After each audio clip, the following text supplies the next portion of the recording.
Queers! What's on the big gay agenda today, Theora? Today, Kaitlynn, Zoey, and I are continuing our discussion on our favorite queer pirate show, Our Flag Means Death. Woo! Woo! I'm sorry, I was too busy thinking, is there another queer pirate show? Which, I mean, like... Oh, yeah. Black Sails. We should talk about that someday. Oh, I haven't even heard of that one. That'd be a good one. Oh, yeah. There's het baiting in that show, so we should talk about that one day. Het baiting? Ooh. Yes, which is my favorite. Okay. So today, we're starting with episode 5, and we will see how far we go. Yes, but before we do that, we need to do some quick housekeeping. I still don't like that word for this for some reason. I mean, you rephrase it however you want. I've been trying. I can't figure it out. That's what it is. It's housekeeping. If you're watching this podcast on YouTube, be sure to subscribe to our channel, give this video a like, and drop a comment or share your thoughts. We absolutely love hearing from you. For our podcast listeners, please download this episode and leave a review if you can. Your engagement helps us reach a broader audience and spread the joy of queer content. For even more exclusive queer content, early access to videos, and full reaction videos, join us on Patreon. Dive into discussions on our Discord channel where we enjoy connecting with all of you. Explore our merchandise at biggayngpod.com to share your support. All links will be in the description. Lastly, stay connected with us all on all social media platforms by following at Big Gay Energy Pod. Your interactions mean the world to us, and these actions contribute to our ongoing celebration of queer media and advocacy for better representation. Let's continue. Why did you do that so It's like one of those like depressing like medical ads when I they're know, right? I'll do it slower next time. This may cause queer joy or sadness. We don't know. Only 3 breaths. Yeah, I know. So I'm glad you're still alive after that. But yeah. Maybe one day I'll be able to do the whole thing in one breath. I doubt it. Okay. You doubt it? Okay, I do. Challenge it's accepted. 3 paragraphs, Kaylin. If you're doing it in one breath, no one can hear it, and there's no point in doing it. Well, this is the 3rd episode at this point, so they've heard it twice. Yeah, but people might be joining for the first time because they love If you're watching this podcast on YouTube, be sure to subscribe to our channel, like this video, and drop a comment to share your thoughts. We absolutely love hearing from you. And do all the other things I said before. Oh my god. Let's continue. Anyway. And just the biggest thing is join our Patreon. Yes. That's the key takeaway. The full reaction videos for the Our Flag Mean Death ones you guys voted for are on there with the full video, and there's no YouTube restriction. So if you're into that, join Patreon. And if we get enough interest, maybe we'll react to more. Because there was a lot of people telling us to react to all of them. So even you though just that let was us not know. the assignment. Yes. But anyway, so episode 5. I enjoy episode 5. So this is the fancy party on the boat episode. And for me, this is like the first time that like Ed steps into Stede's world, because before this, basically like they made the mutual decision to like be like, I'll help you be fancy if you help me learn how to be a pirate. And so in the past episode, we kind of saw Ed give Stede pirate lessons with the lighthouse trick and all that stuff. Now it's like Stede reciprocating via this invitation that they happen upon because they're raiding a vessel, and then they find this invitation for Sir Godfrey Thornrush, which, what a name. It's the most annoyingly named man, for a swanky party at sea. And Stede is like, ugh, like clearly disgusted by all of this, hates the man's name. He's like, God, these are the worst parties. A stuffy party at sea where you can't escape these people. That sounds horrible. But the whole time he's like listing off what this party's going to be like, Ed's face, he's just like, everything Stede mentions, he's like, I want to go, I want to go, I want to go. Like he's like a little kid, like busting with excitement because he wants to be part of that world. Now, when I wrote that note, I immediately went and watched The Little Mermaid, the live action, because that song got stuck in my head, so I had to pause my notes to go watch that, and then I came back to it. I haven't even seen the live action yet. Is it good? I haven't either. That was my excuse to go watch it, because I love me some Melissa McCarthy. Melissa McCarthy's in it? Yeah, she plays Ursula. I did not know that. Okay. Hell yeah. Yes, that's my next task. Personally, I like Titus Burgess and his interpretation of Ursula, but that's just me.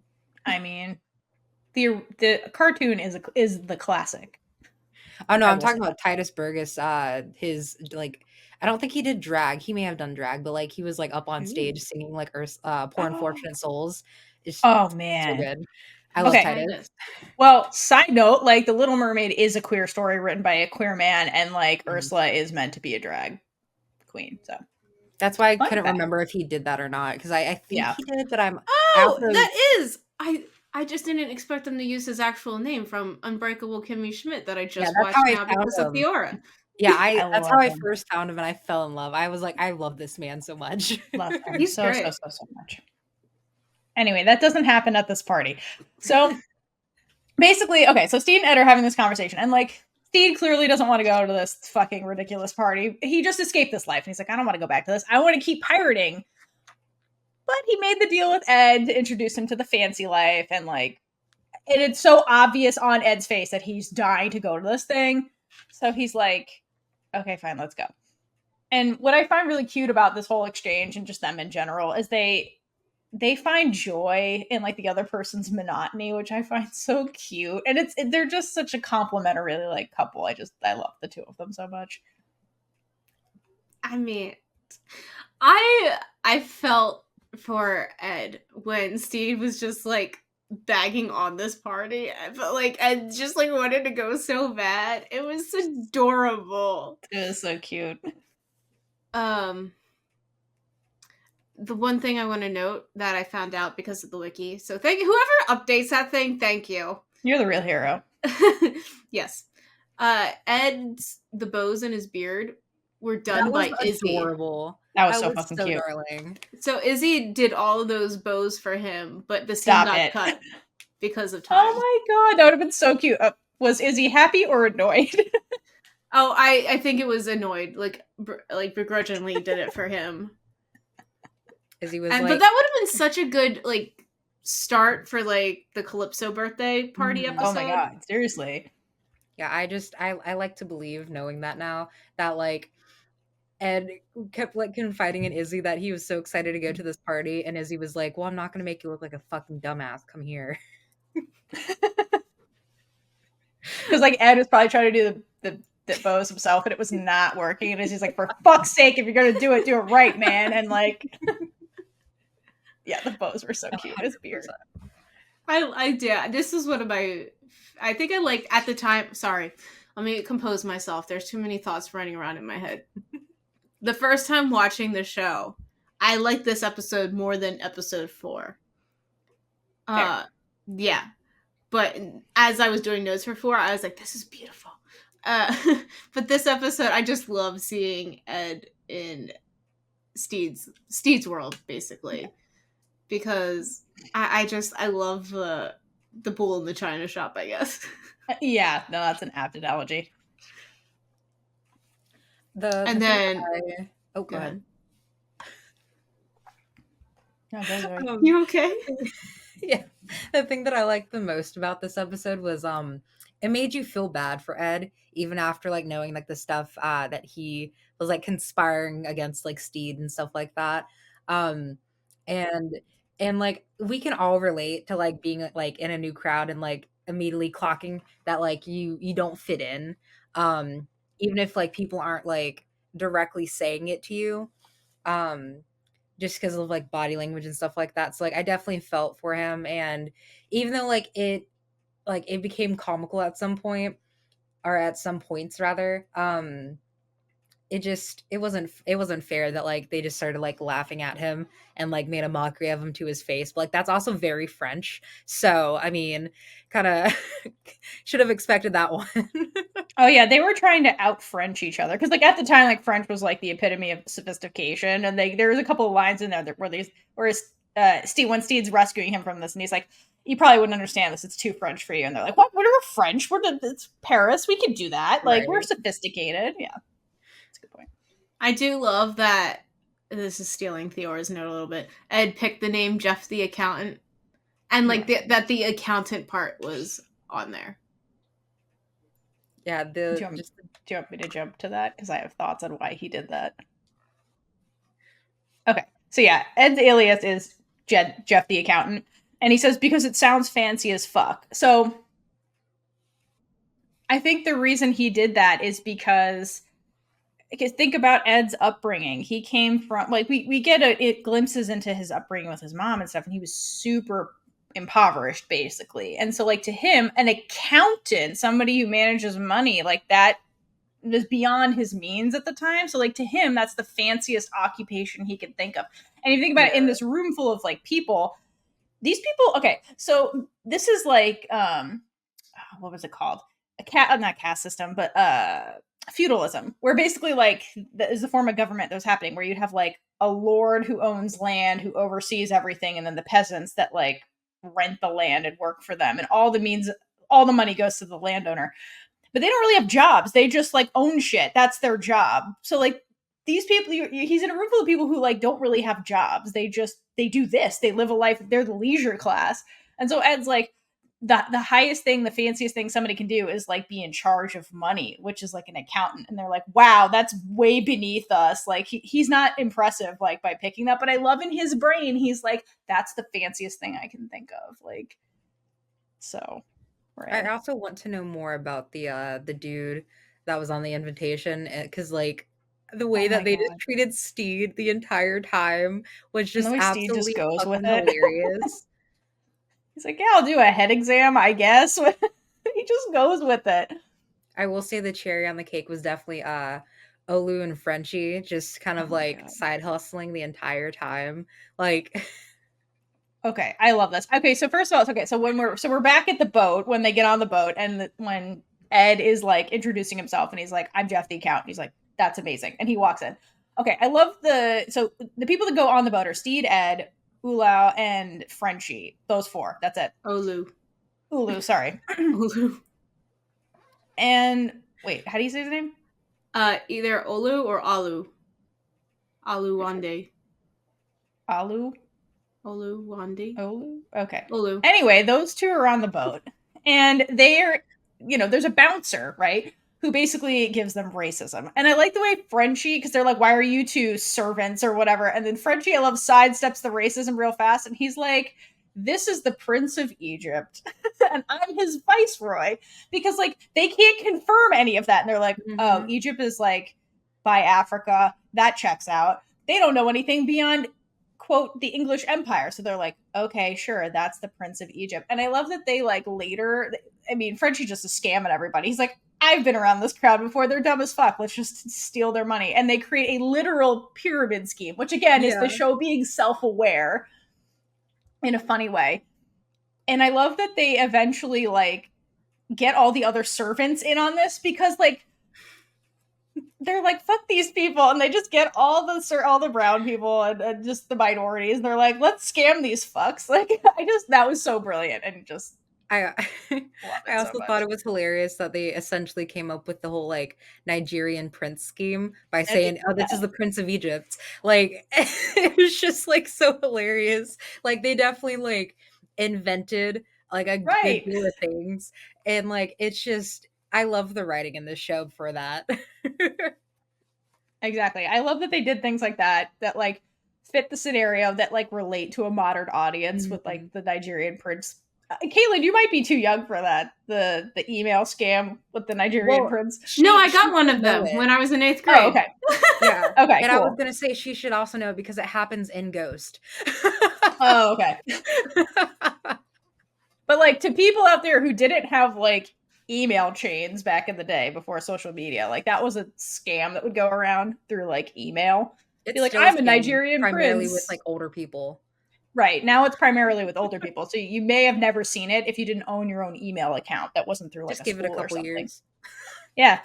You'll get, like, AI generated TikTok messages from the, quote, Nigerian prince. No, seriously, give it time.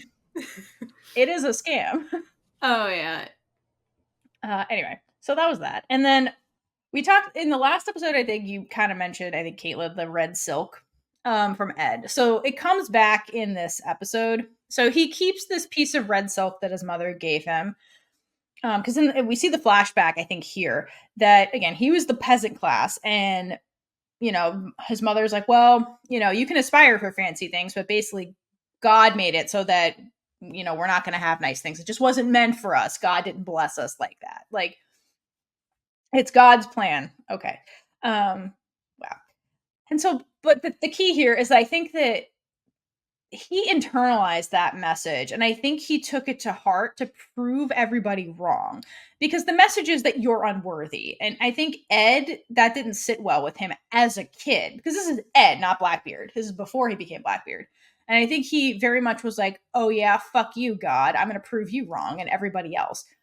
So to tie it into this episode, in the beginning, the whole thing starts. The reason they come into contact with the invitation is they're raiding a French vessel, which is, quote, a fancy ship, right? And this is when, in the middle of the raid, after the murdering stops, Stede gives him lessons on fine dining, like in the other ship, right? It's just so and good. This is really funny. And he's like got all this, he's got the spread out on the table with all the stupid, annoying utensils. And he's like explaining all the cutlery to Ed, who's like clearly overwhelmed by the bullshit that this is. And they have a captured Frenchman, like one of the captains of the ship or whatever, in the corner who's all tied up. And he's kind of watching this, like he's a captive, but he's watching Ed, clearly not understanding what Stede is talking about. And the Frenchman calls Ed a slur. He says, once a donkey, always a donkey. So it's a kind of like reinforcing the thing his mom said, where he's like, we will never be above peasant class. Like, just accept that, Ed. And here he is hearing it in real time when he has Stede trying to teach him how to be better. And that triggers Ed immediately. Like, he's instantly furious. And he starts threatening. It's Blackbeard mode. He starts threatening the man. And he shouts, do you know how much treasure I have? And all this stuff. So that's why I think that, like, this, like, need to, like, take, like, acquire as much wealth as possible through piracy, which is his only option to do so. Because, like, you move up in this world either through birth, which is the only way to do it if you're a man, marriage if you're a woman, or through the military. Those are the only three ways to really, like, move up in this kind of, like, society, right? He has none of those options. So he's like, fuck it, I'll be a pirate. I'll be the king of the ocean, which is kind of what Blackbeard was, right? And so here he is. He's like, I have the thing. I have all the money. I have the silk. Like, why do you still think I'm beneath you? So I think that, like, personally really, like, triggers him. And, like, he can be as ruthless as he wants in this moment, but it's never going to convince that Frenchman that he's, like, successful. You know, so I feel really bad for Ed, but, like, his big motivator is to, like, be seen as worthy, and, like, no matter what, like, once a donkey, always a donkey. Like, the people he's trying to impress are never going to see him that way, which is, like, kind of the theme of this episode, and it even starts, like, right in the beginning, like, with the cutlery lesson. I do think it's interesting though, because, like, since it is based, like, on history and everything, and I do think it's interesting that historically there's not really much known about Blackbeard's early life. Like, the earliest records is, like, I think, like, between 30s and 40s. And then that's when we start knowing more about him. So I do think it's a very interesting take that the writers made on Ed's, like, upbringing and, like, his childhood, and, like, that his mom was, like, essentially like a cleaning lady, nanny type deal for, like, a wealthier people. And, like, it's just such, like, a interesting, like, twist to it. And, like, it definitely humanizes like, Blackbeard into being Ed because of his upbringing. So it was definitely a very, very good call for that. Yeah, totally. And I imagine historically accurate in a way, because, again, pirates, the exception to the rule is Stede. Like, he was a wealthy person. 100%. Everybody else, it's like they had no option. So we've gotten past the bouncer now, and now back at the party. So they enter the party, and they come in, and, like, Stede is clearly in his element in this party. Like, despite hating everything about this, like, this is his element. And what I mean by this is that Stede is confident in the passive aggression and the impromptu charming of strangers. Like you said, Zoey, it's funny when he has to, like, be the lord with the annoying name. Like, he just, like, goes with it and, like, makes it believable and sells it, because Stede's used to this. He's used to this bullshit that they do, and he just, like, is like, I guess I'm going to give you a head exam, whatever that is. Like, sure, why not? I'm the lord of head exams, or what the fuck ever.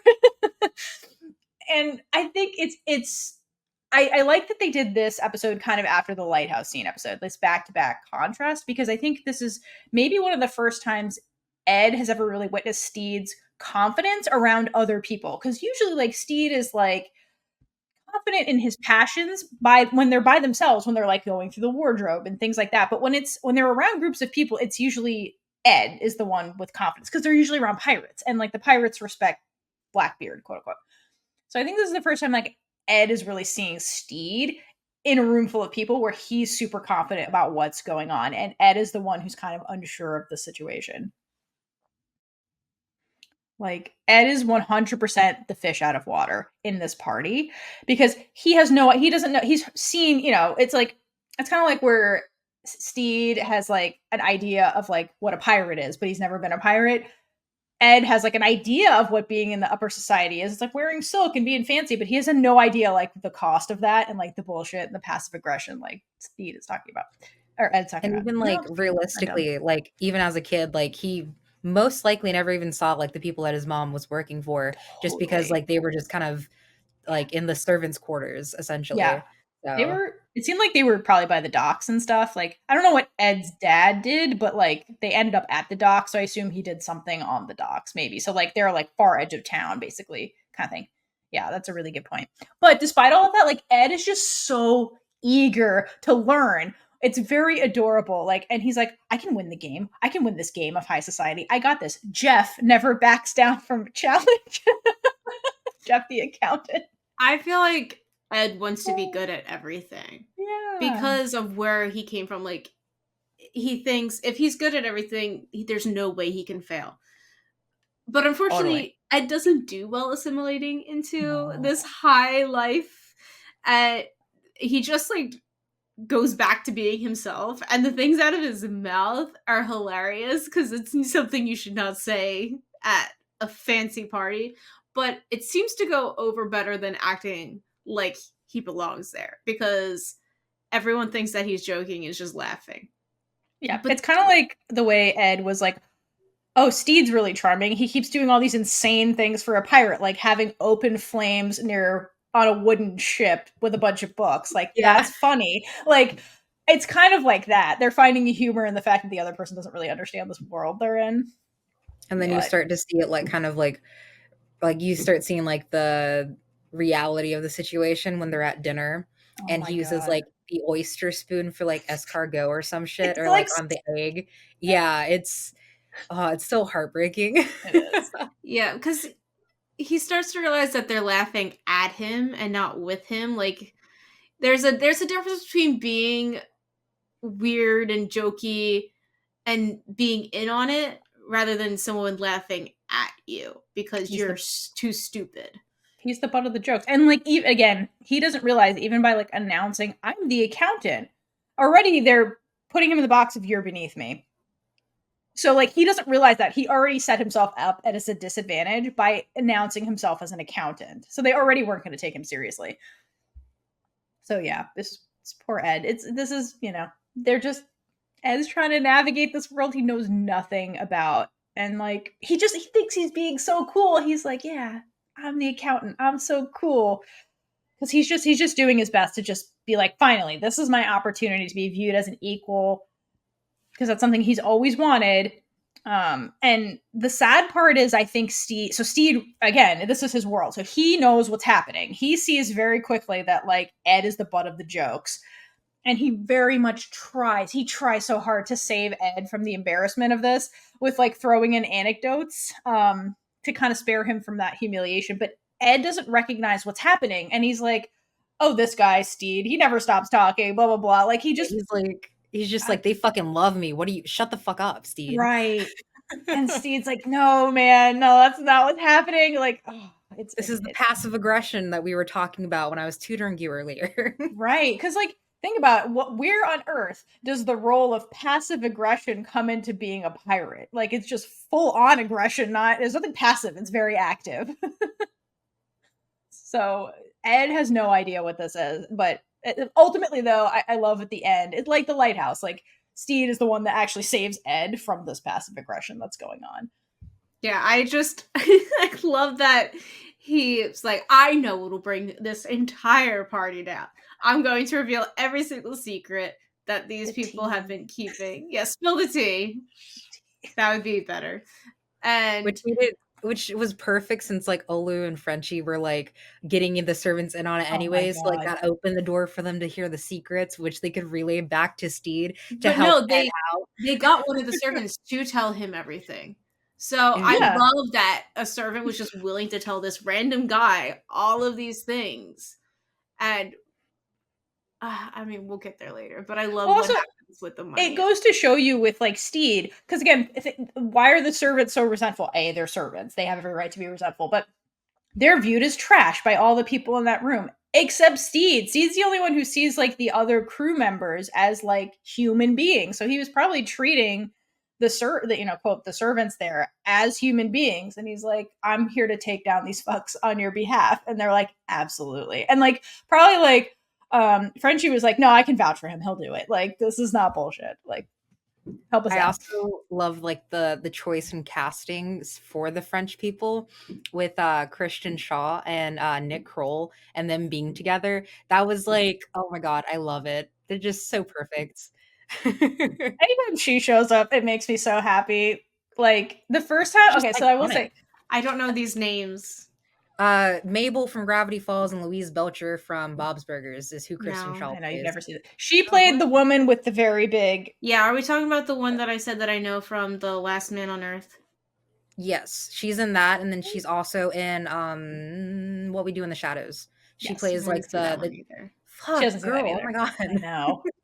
I will say, so the first time I ever saw any of these actors, so she's she's part of that New Zealand acting crew, and the first time I ever saw her and Reese was in a show called Flight of the Conchords, which Yes. you might like that show because they're singing. There's like the premise is it's like Jermaine Clement and I forget the other actor's name.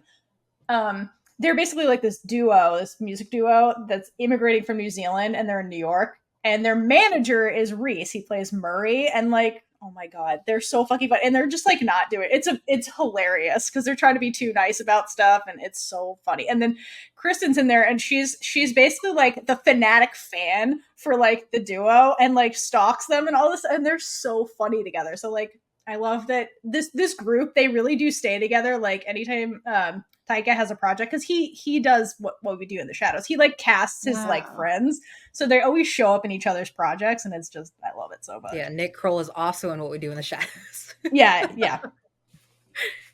It's kind of like the comedians that we have like here in America, Sandler, and like they are on everything together. Yeah.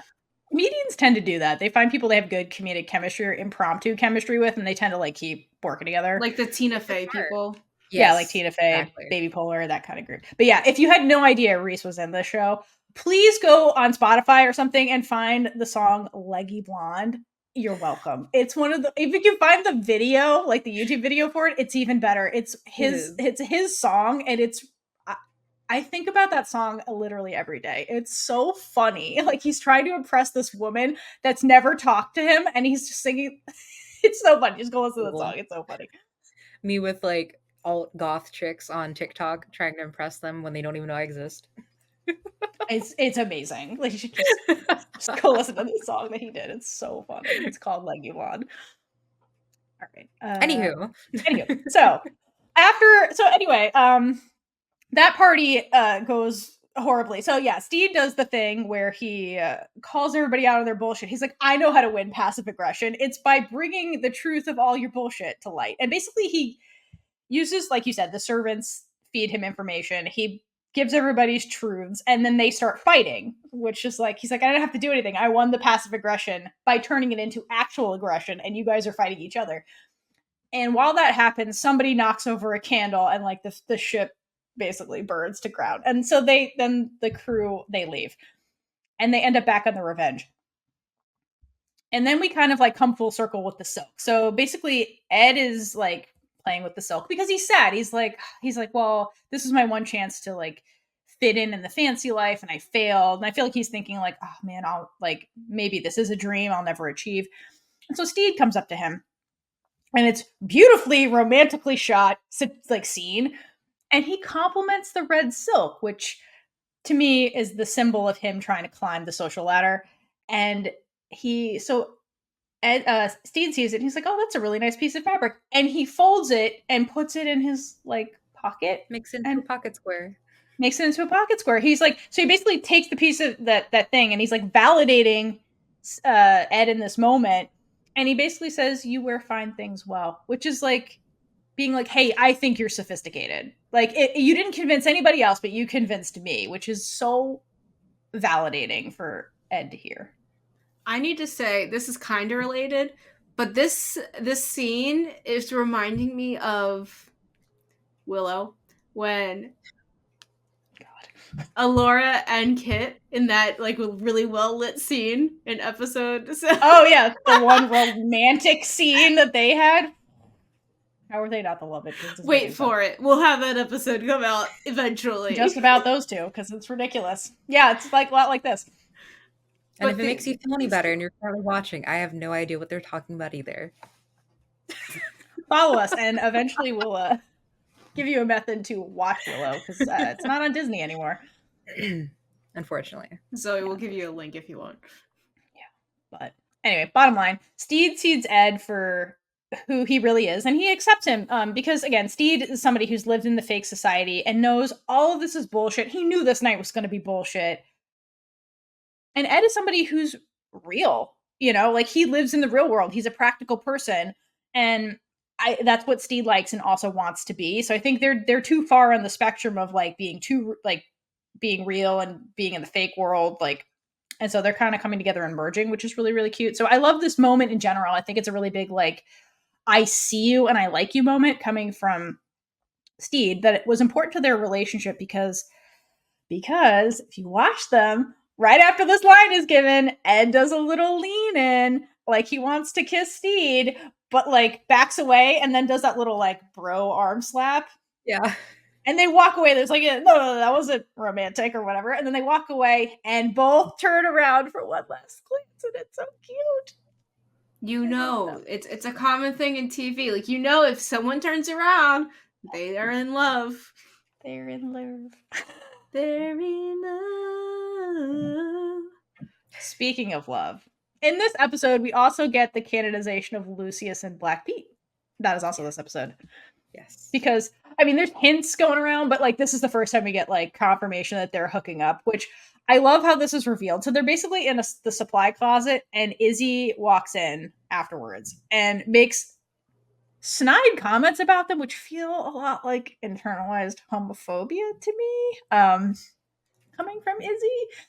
And there's this exchange that I love where Izzy's like talking to Lucius, because he's like, what the hell are you guys doing in here? And Lucius is like, we're taking inventory of the inventory, and all the inventory is fine. Like the worst excuse ever. And Izzy's like, you think you're pretty cute, don't you?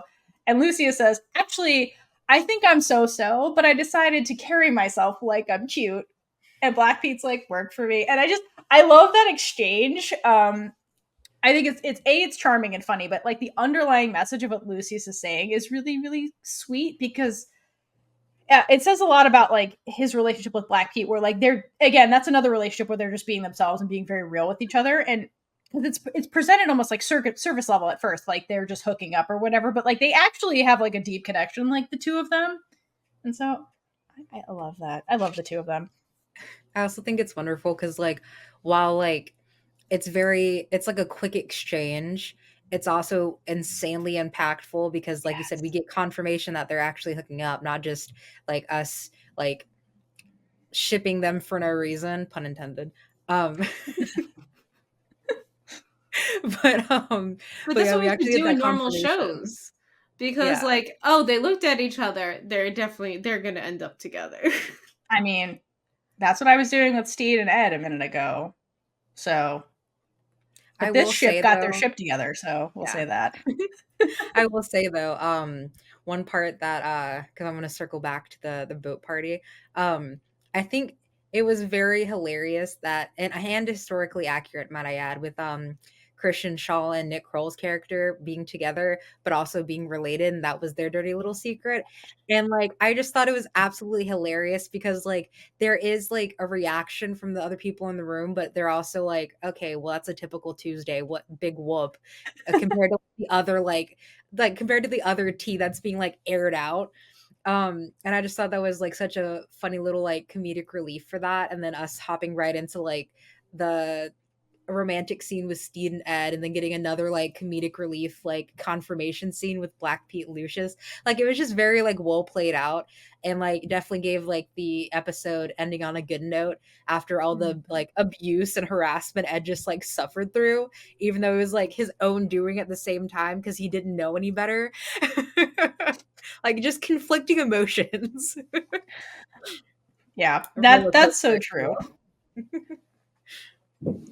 Other thing I just want to add, really, a yes to all of that. Other thing I just want to add about the Lucius and Black Pete thing is that the room they're hooking up in, like John is literally sleeping like 3 feet away from them, like in the corner of this room, like taking it out. And he just gives zero fucks about what's going on. Like he's like, yeah, they're hooking up, whatever. Yeah, Izzy's here yelling at us, whatever. Like I love how chill he is about the whole thing. Like I love that so much. And if you like John, we do discuss him in a certain interview with a certain person. So stay tuned. Check out our interviews to see which one we're talking about. Just check out all of them. You don't even know. I think that's all I had for episode 5. Is there anything else you guys wanted to touch on? No. Before we go to 6? All right, let's move over to 6. Something I want to add about 6, it's out of place, but I love that in this episode, Lucius ends up losing his finger, and at the end, Black Pete wills him a new one. That scene is so freaking cute. Oh my god, I love that. God, I love that. I love when Black Pete gives it to him, and he's like, it's not even that good. And like he's like embarrassed, and it's just so cute. And oh god. I will say though, they were definitely very on point with like the whittled prosthetics like throughout like the series, between like Spanish Jackie and her like wooden hand, and then like Lucius with his like finger, and then like another certain someone that we're not going to discuss until season 2. Not yet. Oh, we'll have many things to say about that one, but yeah, totally. Okay. All right. So cold open for episode 6. I'm just going to put it here. So Ed and Stede are on the ship practicing sword fighting, which turns into how to take a stab wound to the abdomen lessons. And so basically Stede stabs Ed because Ed's like, I need to show you something practical, which is like how to take a stab, because you can be the greatest swordsman in the world, but eventually you're going to get stabbed. Let me just show you how to do it so you can miss the sword hitting all the important bits. Which the theory at the time was like all the important stuff is on the right side because people were mostly right hand dominant, and like the left was the devil basically. So he's like, oh, just let him stab you in the left. Nothing's there. And I love when Stede's like, what about your liver? And Ed's like, we don't even know what that does yet, man. Don't worry about it. That was so funny. Theora, I'm curious, is that a good tactic though, to get shot or stabbed in the left instead of the right? No, because you have organs on the left side too. Like no matter what, you're getting stabbed. Anything in the GI is just gonna be a mess. Try not to get stabbed. You don't know in America, Theora. I mean, like ideally, if you were to like get stabbed or take a bullet wound, like you would preferably want to. And this is not me being a psycho. This is because I had to take anatomy classes for my degree. I'm a minor in psychology. Want to preface that. Isn't it like you're supposed to get like right here? Yeah, like in the shoulders, and then like and then either in like your thigh or like the meatier part of your calf. But it has to be like directly near your calf, because if it's like any lower than that, going into ankle territory, then you're going to hit your Achilles heel, and that's like pretty irreparable. Like, yeah, there's surgeries for it and everything, but like if like that's why like there's like the horror movie cliche where like there's a serial killer under the car and they slash the Achilles heel, because once that gets slashed, you're not going to be able to walk. Like you're kind of done for. So yeah. Hey, this could save your life. Yeah. PSA from Big Gay Energy. Thank you, Zoey. Okay, back to the stabbing though. So Ed is stabbed, and then he's like, okay, now you have to remove the sword. And so very slowly, like Stede is trying to remove the sword from Ed, and there's like all this moaning that happens from the two of them, and then it pans over to Izzy, who's like trapped behind this beam, and he can't see them. He can just hear them. And he's just like, oh my god. Like, to be fair, if you have no idea what's happening. But this is and like nightmare. And like it like that alone, like that interaction between the like presumably just them, then the unknowing Izzy, it really like cracked me up because like him under the implication that like, they're fucking just straight Right. on the deck, and like his face and like absolute terror, that's like what really sold it for me. Like that like solidified the moment and made it even better because I wasn't expecting Izzy to be like behind a pillar during this like arguably in what's the word for it, intimate moment. So like that just like icing on the cake. It's so funny. Whoever thought of this cold open, like, it was so good. Oh my god. Okay. So we needed that levity because this episode is pretty heavy. This is the Kraken killed my father episode. So after we get past that hilarious cold open, we start with basically Stede telling, nighttime stories to the crew. And tonight he's telling ghost stories, but they're not scary like at all because it's coming from Stede, who doesn't know true horror or what that even is. So his scariest thing he can think of is a man with a hook for a head. And the crew's like, doesn't even make any sense. How does he eat? And he's like, he doesn't have to eat. Like, yeah, he definitely needs to stick with like the pre-written stories, rather than like on the spot. And then like you just see like Ed like, oh, you think that's scary? And then like trauma dumps. Literally. So yeah, and the crew is like, this is some bullshit. They're like, Blackbeard, can you tell us a scary story? Because I'm sure you actually know what this word scary means. And I think the way it's phrased to him is like, tell us the scariest thing you've ever seen. And he's like, the scariest thing I've ever seen. And then he says the Kraken. So put a pin in that. Like the Kraken is the scariest thing that Ed has ever seen. Put a pin in that story. So, and obviously the crew is thinking of like the legend of the Kraken, because this is something that's a legend that's gone on for a long time. It comes from Scandinavian folklore, and it's usually depicted as this big like sea creature, like a cephalopod, like a squid kind of thing. It's capable of destroying an entire ship and dragging sailors to their doom, basically. Which is kind of true in Ed's story a little bit, but the twist is that the reason he's presenting it to them, he's like, the Kraken is the scariest thing. The Kraken killed my father. And he's like, but don't worry, he was a dick. And everyone's like, oh, okay. Which kind of like a good move from him, because it's like, it's this legendary monster that kills sailors, and it's like, it killed your father and you survived it. So it gives him a lot of street cred by like giving this kind of story. And okay, so the rest of the stuff that goes on in this episode is basically like learning about what fuckery is, I think, and the art Ed's of fuckery. Yes, the art of fuckery. And Ed's crew is like, okay, let's basically turn our ship into a haunted house. Yes. The invention of the haunted house. Like, house of horror, if you will. Yeah. The house of horror. And basically, they're like, well, instead of like going onto this like vessel and like raiding, we'll have them come onto our ship, which is ridiculous. And then we'll scare the shit out of them. They're like, oh, they can come to us. Why would they come to you? Yeah. Because they're like, oh, because he's like, oh, empty ship, easy raid. And then they scare them with whatever they think is scary. It's also hilarious that Ed is like the personification of a theater kid during this like whole thing.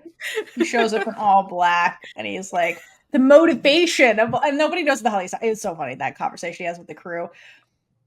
Oh my god, where he's like, oh my god, everything about it is funny. So basically, like, instead he lets the whole crew participate and figure out what they think is scary, and like they create this haunted house where Stede is the finale, basically.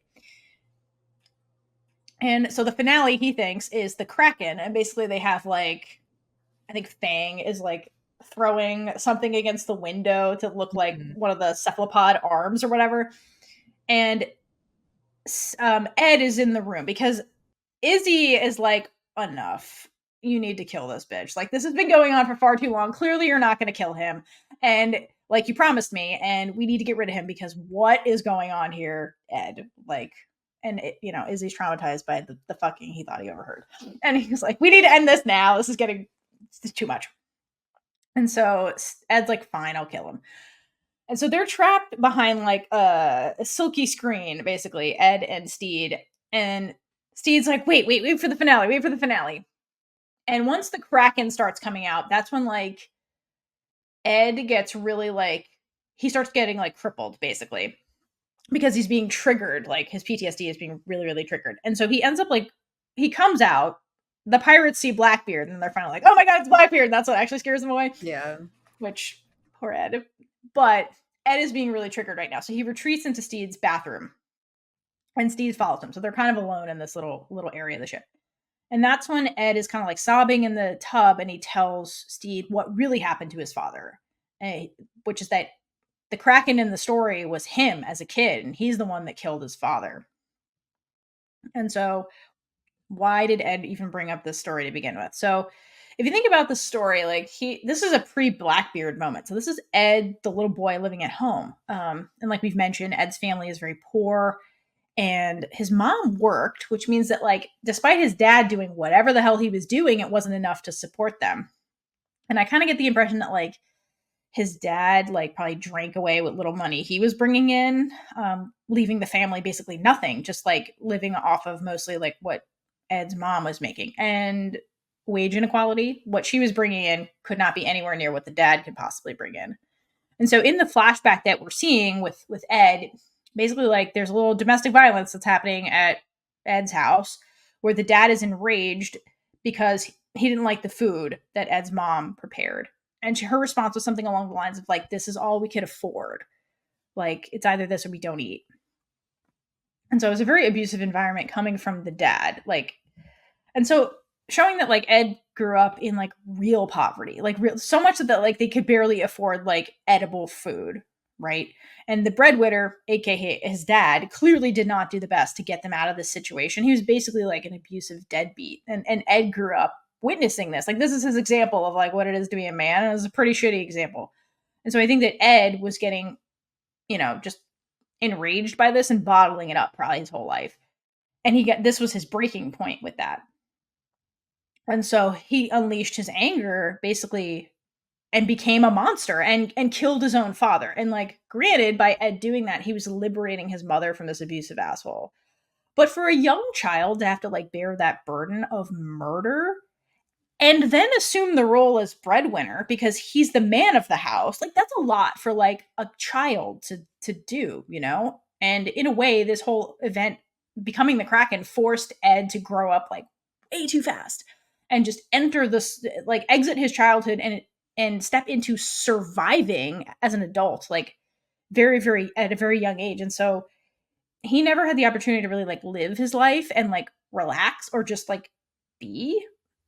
Instead, he was traumatized immediately and living with the guilt of like murdering his own father, like being a dick or not, but that's a very real burden to walk around with. Like his first kill was his own father, like someone that was supposed to love him, that was supposed to care for him, but ultimately didn't.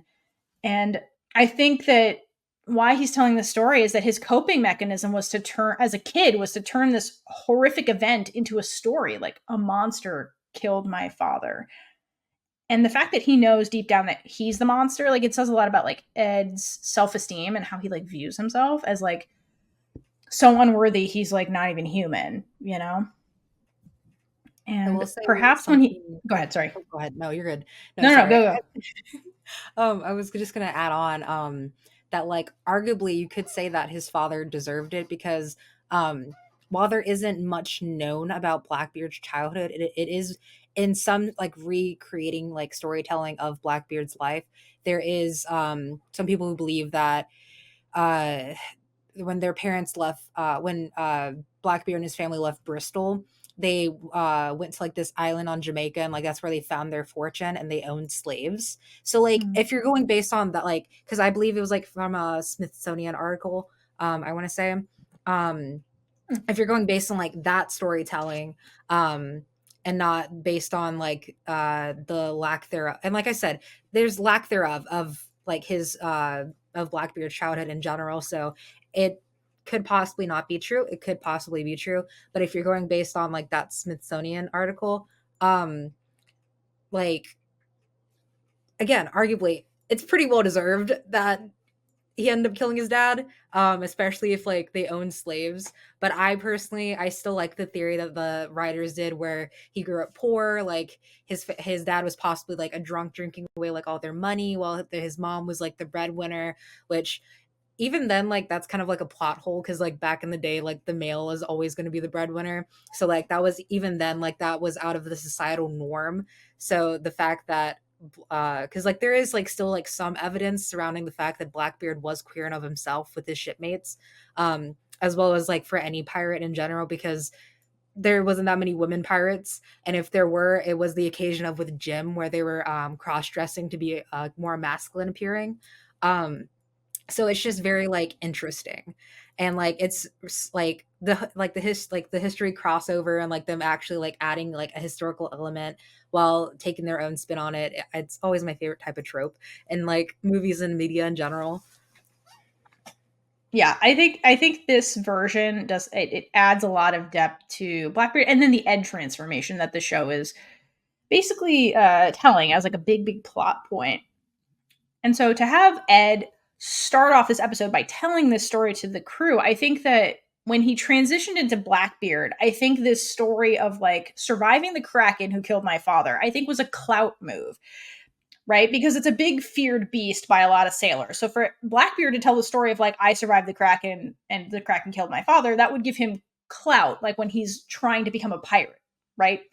And so I think in the scene with the revenge, I think he was trying to perhaps lean into that a little bit by telling it to the crew, because he, you know, Ed still has that reflex of like impressing the crew.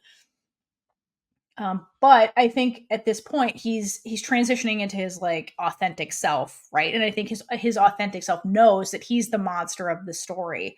And so he really comes to term with that when he's breaking down in the bathtub telling this story to Stede, that he's the Kraken, aka the scariest thing he's ever seen was himself murdering his father. And it comes out that like while there's the legend of Blackbeard, he just murders people on sight. Ed's like, I never directly killed anybody else after that. Like sometimes it's like it's very adjacent where he's like, I lit the ship on fire. The fire technically killed him. So like he's responsible for murder, but he absolves himself of the guilt.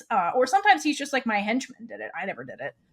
And it's also like a really, like, I really like the way that they did that with the whole like coping mechanism of him saying, oh, it's the Kraken, just in terms of like soothing his anxiety and like even potential survivor's guilt.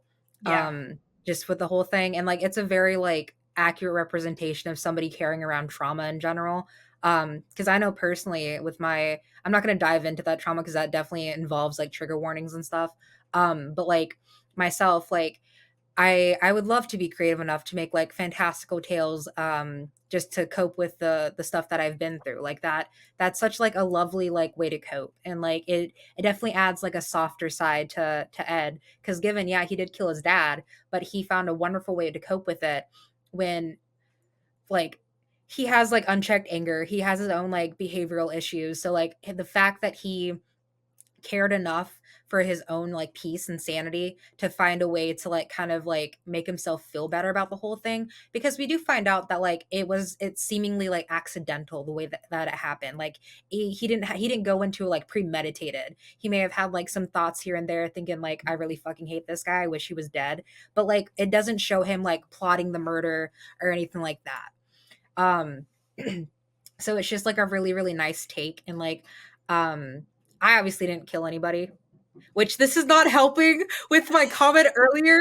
I know a good way to avoid a stab move, but don't worry about that. But it as like a trauma survivor, it is nice seeing representation even in something as silly and unserious as a queer pirate show.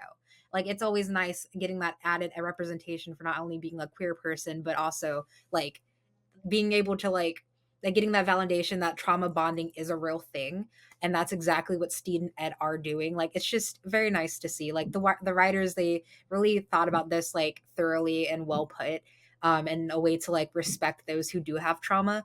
So just kudos to them. Like it's amazing. Yeah, definitely. And speaking of trauma, so like in the scene, like Stede is not Stede. Ed is confessing all of this to Stede, like laying his trauma out, because that's the thing he's most ashamed of. So that's another reason perhaps he created this fantastical story too, is to present the truth in a manner that would be more well received by his peers who were pirates. And so if you think about tonight in the episode, like he was supposed to kill Stede and clearly he didn't. And more importantly, he's like, I can't kill you. Like he confesses all this to Stede. He's like, I can't kill you. But let me show you the ugliest parts of me by the things that he's ashamed of, like, which is this murder of his father. And I love that in this scene together that Stede just accepts Ed, accepts all of them. He accepts the fact that Ed was going to try and kill him because he's Blackbeard. He does things like that. And he accepts the murder. And it's just so beautiful the way Stede just like embraces him, because there's the line where basically Ed says, I'm not a good person. And he's like, that's why I don't have any friends, but he's a lonely person, And I love that Stede's like, I'm your friend. Like I see all of you and I like you just, for every piece of you. It's just such another beautiful scene with the two of them. Which furthered the heartbreak, because like Stede would have been a dead man if the whole Kraken thing didn't pop up, because like Ed was getting ready to stab his ass. Oh yeah. Ed was psyching himself up and just saved by the Kraken. Yeah. Saved by trauma. Ironically. All right. Then episode 7. Unless anything else about episode 6 before we move down to episode 7. No. Is he fighting Stede? Ooh. What you got to say about that? I always assumed that was going to happen. I just didn't know how that was going to play out. So that was kind of a nice callback to the beginning where Ed was literally teaching him how to avoid dying from a stab wound. And like, it's so funny that like Izzy didn't take that into consideration. Like that kind of shows like how little he pays attention to Stede as a person, or like Stede and Ed's interactions as a whole. But it also could be plausible that he showed up right when the moaning was happening and he didn't hear any other context. So there's two ways to look at it. He either like just disregarded the entire thing and that's why he didn't like remember that during the fight, or again, he had just shown up when the moaning was happening and got traumatized in of himself. But I think we can all agree Stede has like one too many near-death experiences. Like somebody cursed him. It wasn't Buttons that cursed him, but somebody cursed him. Oh, yes. Yeah, so that is a nice parallel. And I do love that when he gets stabbed through the abdomen again, he's like, did I do it right, Ed? Because he did the lean on technicality because it got stuck in the post. Yep. And I do love that's how he won. Yeah. Again, which again is very Stede, right? It's not the traditional way. It's by outsmarting other people. He's like, well, this beam is made of natural cherry oak, which is a very thick wood. So yeah, your sword's gonna get stuck. So and then Izzy has to eat his own words and leave the ship. And he's just like, "Are you coming with me, Ed?" And he's like, like contemplating hard. How about that? All right. Episode 7? Yeah. Okay. This is and they were co-captains episode. Because at this point, it's basically like they've just been cohabitating on their revenge, and that's kind of where this is going. So at this point, Ed is getting like restless, just being on the revenge, doing really nothing. They're just chilling. They're really not doing anything productive. They're just hanging out. And he makes the comment that basically a ship only has one captain. And Stede clearly wants to protest this, but they get interrupted by Frenchie because they're out of oranges and the Swede has mad scurvy. Like his teeth are falling out, his nails are falling off, like it's real bad. So they have to go somewhere where there's oranges, so like Florida. So they end up in St. Augustine. And while they're there, basically like there's two things going on. The crew is like, we need fucking oranges. So they go to find the oranges because Stede is like, well, Ed is sad and I need to make him happy. So he's like, I spent way too much money on a totally real treasure map. We're going to go on a treasure hunt. And the crew's like, we're going to go find oranges because that's really why we're here. You dumbass. Isn't also the episode where Jim reconnects with their family? Yeah, so Yep. there's 3 plot points. Treasure hunt, orange hunt, and then Jim reconnecting and us knowing more about their backstory. Exactly. And Olu comes along with Jim.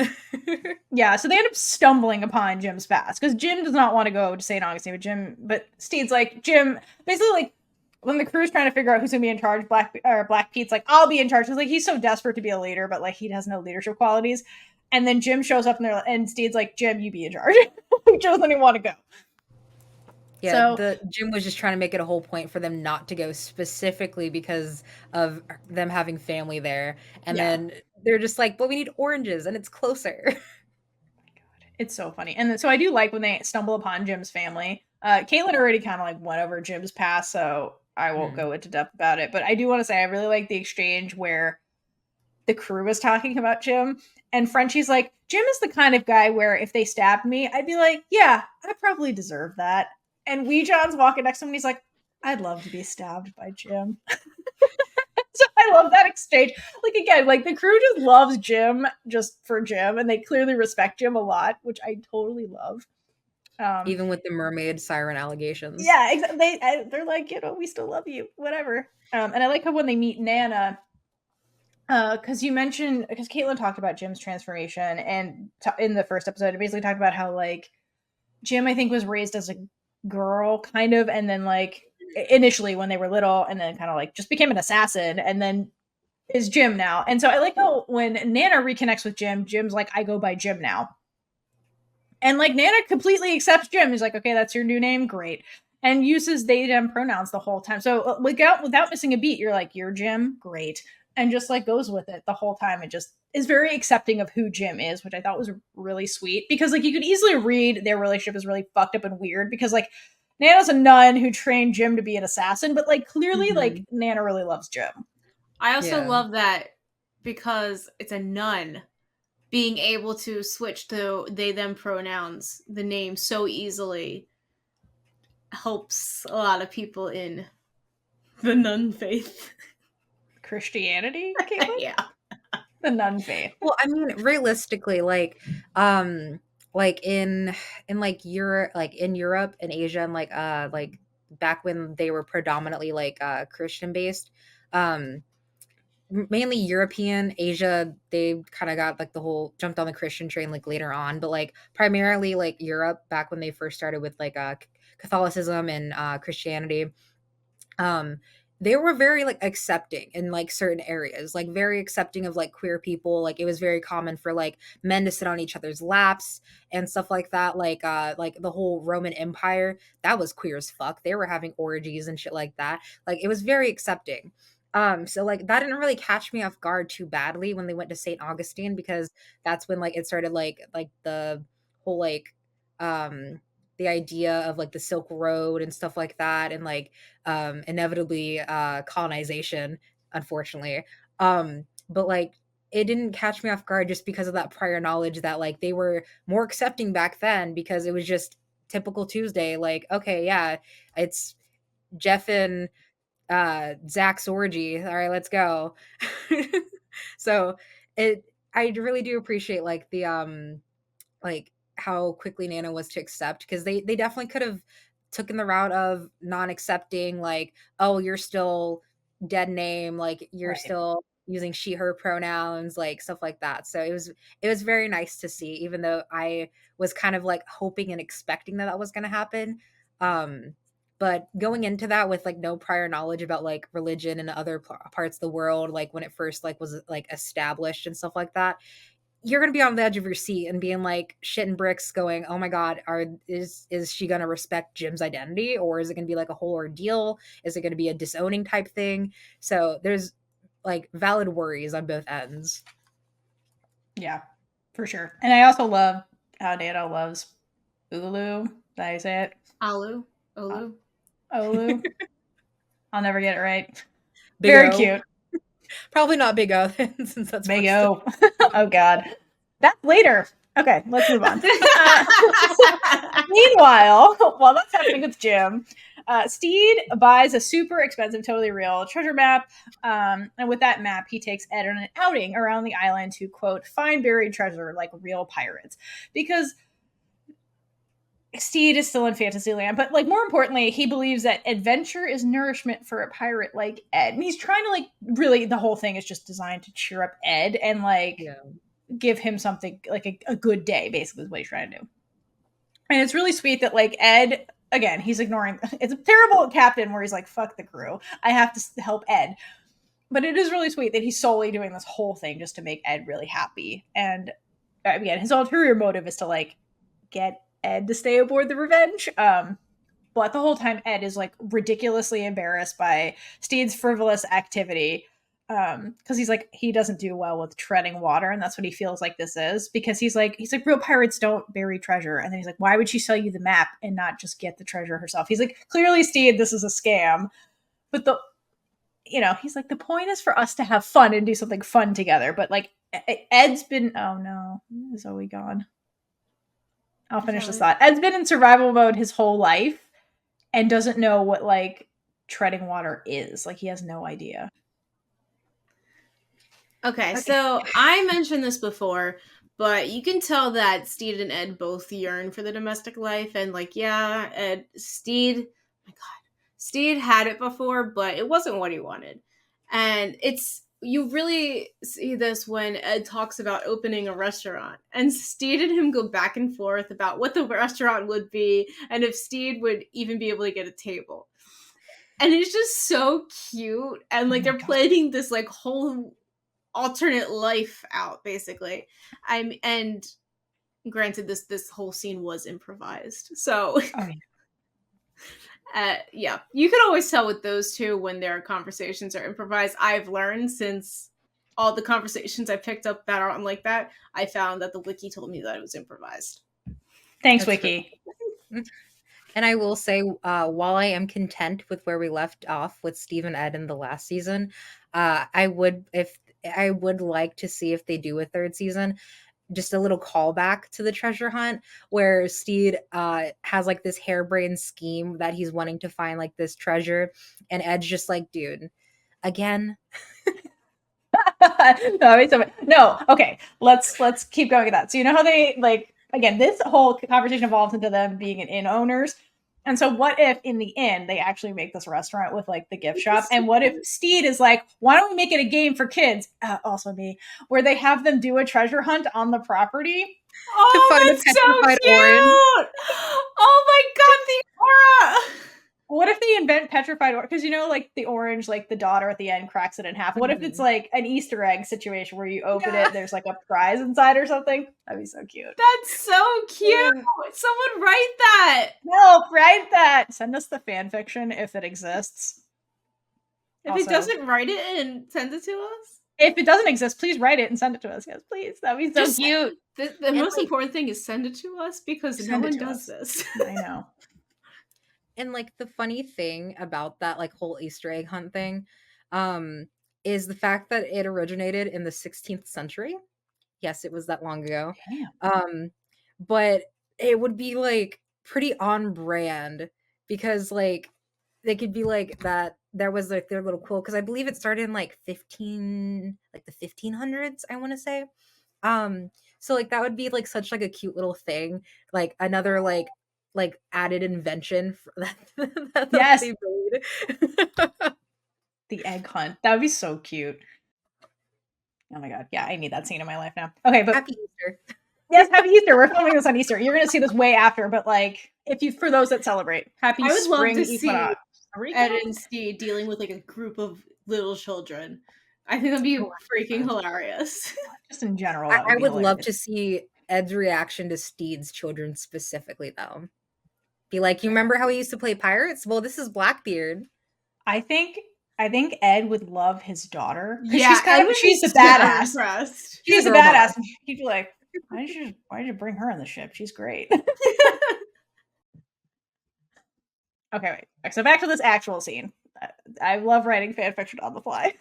Back to this actual scene, though. Okay, something I love about this is like, okay, so the reason we get to this campfire scene is because a snake falls out of the sky and like Blackbeard hilariously murders this thing. And I love when Stede's like, oh yeah, on the map it says there are snakes here in this part of the woods.